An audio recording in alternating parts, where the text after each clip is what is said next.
At a briefing, NASA officials said due to stormy weather in the forecast Friday at the launch site in Florida, there's a 70% chance that the last Space Shuttle launch will be postponed. Well, weather is not looking good for launch. As you know, we've been talking about this for a few days now, and as you can see outside, the clouds have rolled in.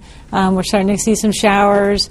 We even had a thunderstorm show up this morning along Cocoa Beach, so we are expecting more of this for the next couple of days.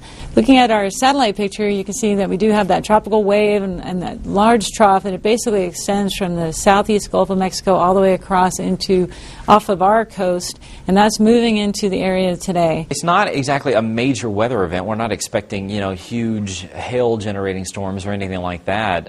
But what it is in the event that the shuttle had to perform an abort and come back to the Kennedy Space Center, it would have to land just a few miles away from where it launches.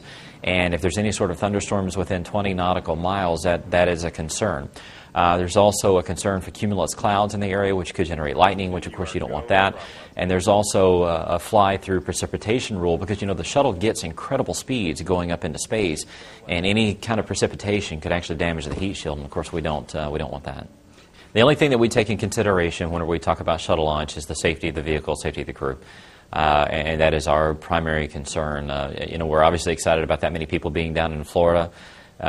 We want to give them a good show, but the weather, the weather is what it is, and we'll launch whenever we feel like we are safe to go. The forecast improves slightly on Saturday with a 60% chance of cancellation. The most likely scenario would be a launch attempt on Sunday, when the chance of cancellation drops down to 40%. At the Johnson Space Center, Haven Daley, The Associated Press.